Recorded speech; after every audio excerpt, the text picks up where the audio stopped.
Welcome to Toyota Time with Timmy the Toolman and Sean. Today we are filming in Blairsville, Georgia.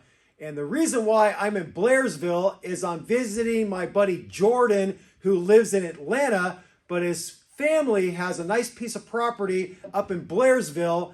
And we are going to be showing you how to do a brake bleed, or more appropriately, a brake flush on his dad Mike's 2010 Toyota Tundra with the 5.7 liter V8 engine. Brake fluid is just like any other automotive fluid. It gets old and it needs to be renewed. Since Jordan knows a little bit more about why you should be keeping your brake fluid in good shape, I'm going to let him describe the reasons why this is important to do at regular intervals.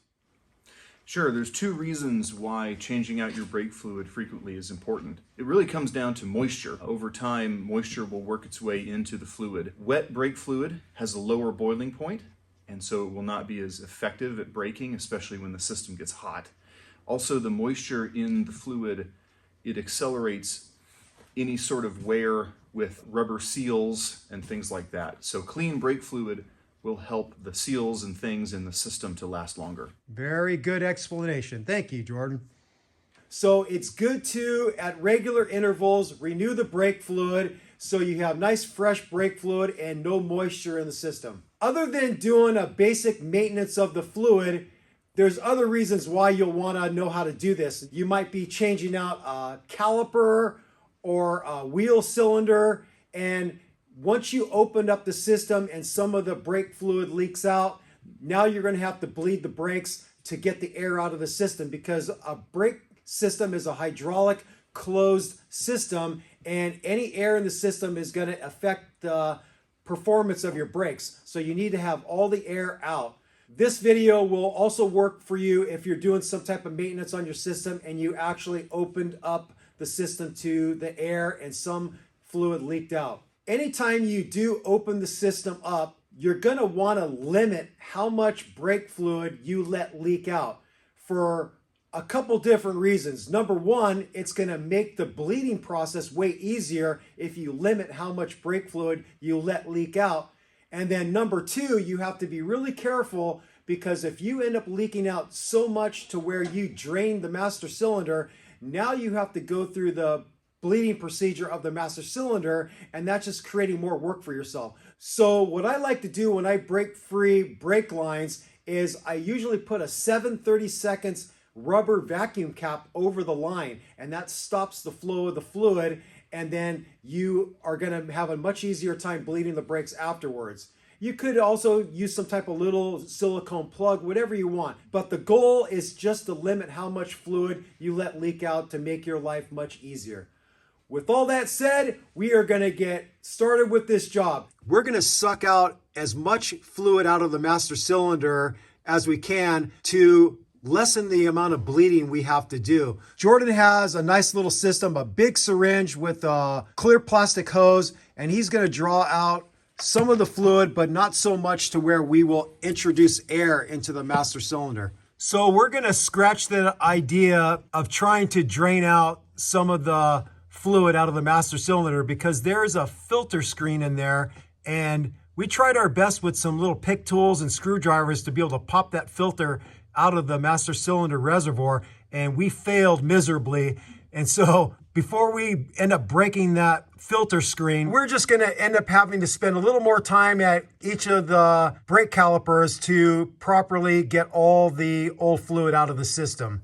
So we're going to get started with the bleeding of the brakes. It's going to be a multiple person operation. I'm going to be filming. Jordan is going to be at each of the individual caliper bleeding nipples, and then his dad Mike is going to be inside the rig pumping the brake pedal for Jordan. When it comes to which wheel cylinder or caliper you start with, generally you start with the one furthest from the brake master cylinder, which would be the passenger rear. And then you would do the driver side rear, passenger front, and then driver front. With some Toyotas, they'll say to start with the front and then go to the back. So you have to look up the information. But when we looked up information on this, half of the people said start with the front, the other half said start with the rear. So we're just going to go with the usual system of starting with the furthest one from the master cylinder, work on our way back. So the procedure for the brake bleeding process is as follows. Mike is going to get in the driver's seat. He's going to pump the brake pedal about 5 times. He's going to hold pressure on the brake pedal. Jordan is going to be at one of the bleeding nipples. He's going to open up the bleeding nipple and he's going to let some fluid out into his catch container. While he's doing that, the pedal is going to go all the way to the floor on Mike. And Mike is going to hold that pedal to the floor until Jordan says, pump it up again, or whatever he's going to say. Because if Mike lifts up the pedal while that bleeder valve is open, it's going to suck air into the system, which is something you want to avoid. So Jordan and his dad, Mike, have to work together and be in sync. So again, Mike's going to pump the pedal, hold it. Jordan's going to open the bleeder. The pedal's going to sink to the floor. Mike is going to hold it there. Jordan is going to let some fluid out. He's going to close off the bleeder and then tell Mike to pump it up again. And we're just going to do that over and over and over again until we get the fluid coming out really clean at that bleeding nipple, and then we'll be done, and then we'll move on to the next one. While that's happening, I'm going to be keeping track of the level in the master cylinder, and I'm going to be making sure that that level doesn't go too low to where air is going to be sucked into the system. So that's going to be my job other than filming the process. And it's going to be a little bit tedious. We're going to show you how it works a couple rounds, and then we're just going to cut and we're going to keep on doing the system because you're going to get bored out of your mind watching us redo the same thing over and over again. All right, so here we go. So Mike is in the driver's seat, and with some vehicles, you'll have to have the key in the on position because you have a electric brake booster and you have to have the key on to power that brake booster. This second gen Tundra doesn't have an electric brake booster, so there's no need to have the key in the ignition and it being in the on position. So Mike is going to pump the brake pedal a few times and hold pressure. Ready. Okay, he's only doing 2. They don't like 5. Okay. And then I'm going to go back to where Jordan is, and I'm going to have Jordan point to where that bleed nipple is. So there was actually a protective cap on the bleed nipple. It's in a little bit bad shape, but we'll take that off so we can work on it. It's an 8mm here in the back. I have this deep offset wrench that's made for brake bleeding. So we put the wrench in place, remembering that we need to loosen it by about a 1/4 turn. And here is my catch can. I really like this system. It's an alcohol bottle with a hole in the top and then some flexible clear tubing. Let me stick the tubing onto the nipple after the wrench is in place. And now we're ready to go. Okay, so are you still holding the brake pedal, Mike? Yeah, go ahead and pump it again. Ready. You could see some fluid coming out. Okay. Ready. Okay. Ready. Okay. Ready. Okay, you get the idea. We're just going to keep on doing this till Jordan is happy with the color of the brake fluid coming out, and then we're going to move to the driver's side rear. And again, just be sure when you're doing this process, don't forget to go back to the master cylinder and recheck the level and keep on topping it off while you're doing this job. We've got both rear brake calipers bled and the fluid coming out really clean. Now we're jumping to the front and we're starting with the passenger side. What we noticed is the rim of the wheel is going to get in the way of turning the wrench. Even though we're using some offset wrenches, we don't have enough room to turn the wrench as far as we'd like to open up the bleeder and to be able to close it off. So what we're going to do is we're going to take the front wheels off to be able to turn the bleeder more effectively. And what I'll do is I'll show you what I'm talking about so you understand why we have to take the wheel off. So you can see the wrench is up there on the bleeder, and we're going to have to turn that wrench lefty-loosey to open up the bleeder nipple. And we don't have very far to go before it's going to hit the rim of the wheel. So that's what I'm talking about, the reason why we're going to go ahead and take the front wheels off. And you'll notice that we have the frame settled on 6-ton jack stands. so we can safely take the wheels off and be working underneath here and not worry about the vehicle dropping on top of us. And then we also have the hydraulic jack underneath the front cross member just as a backup. So Jordan's got an air impact gun and he's going to remove the front wheels. Okay, and we're going to do the same with the passenger side front wheel. So Jordan is at the passenger front caliper and we're going to go through the same procedure. Mike is going to pump the pedal, hold it. Jordan is going to open up the bleeder, drain out some fluid, close it off, and then let Mike know to pump it up again. Go ahead, Mike. Ready.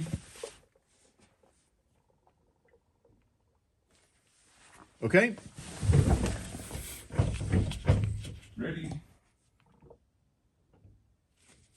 Okay. Ready. Okay. Ready. Okay. Ready. Okay. And you get the idea. We're just going to keep on doing this. We've got the wheels back on. We've got the lug nuts just snugged up. And now we're going to jack it up a little bit, get the jack stands out of the way, lower it to the ground, and we're going to torque these wheel lug nuts to 97 foot-pounds. Jordan has the torque wrench set to 97 foot-pounds. He's got a 22 millimeter impact socket on there, and he's going to torque the lug nuts in a crisscrossing pattern.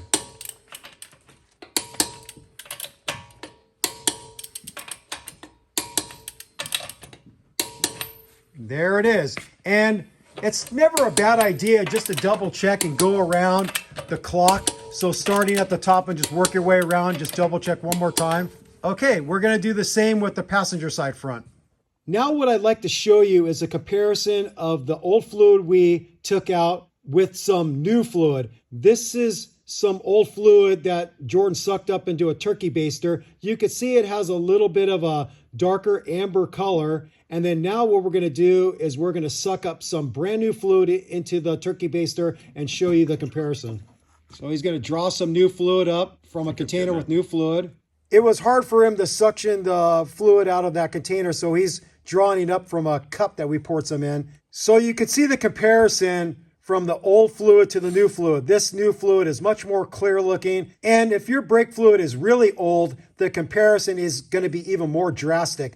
The fluid is going to look very dark compared to new fluid. So this is something you want to do at regular intervals to keep your brake fluid in good shape. All right, we are all done with this brake flush of Mike's 2010 second generation Toyota Tundra. As you saw, it's not a very difficult job, but the way we did it, you need a helper. So you have to have somebody willing to help you depressing the brake pedal multiple times while you're at each bleed nipple bleeding the caliper. There are ways you can get the more fancy setups where it pressurizes the master cylinder for you and keeps a reservoir of fluid. We don't have that. We just do it the old school way. So if you're not a loner and you have a friend or you have some family member that can help you, that's all you need to be able to do this the old-fashioned way. One last thing that I didn't mention is you want to make sure the master cylinder is topped off with fluid when you're all done with this, and then you should be good to go for quite a while longer before it's time to do another brake fluid flush.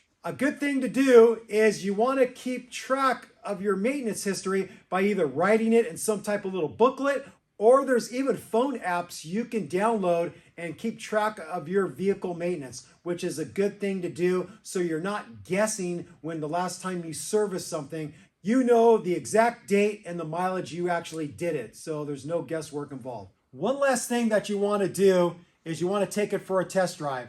Ideally in an area where there's not a bunch of little kids running around or dogs running around, and do a few brake checks and just make sure the vehicle is braking properly before you get out onto the highway at highway speeds and find out that your brakes aren't working the way you'd like them to work. So just do a nice little test drive through some slow streets, do some brake checks, and make sure the braking feels really good. It's not pulling one way or the other, and you feel confident that your vehicle is going to be able to stop especially a panic stop, like somebody comes to a abrupt stop in front of you and you're going to have enough braking power to stop before you slam into the back of them. And it's probably a good idea to take a look at the level after you get done with your test drive and just make sure it hasn't dropped. It shouldn't. So there it is there. With all that said, we thank you for watching Toyota Time with Timmy the Toolman and Sean and special guests Jordan and Mike. Thank you for watching. Thank you for subscribing. If you haven't subscribed to our channel yet, click that subscribe button and also click on the notification bell if you'd like to be notified when we put up new content on our channel. Peace out, happy wrenching, sick mods, and sick brake fluid bleeding or flushing on your Toyota or Lexus SUV or truck. Bye-bye.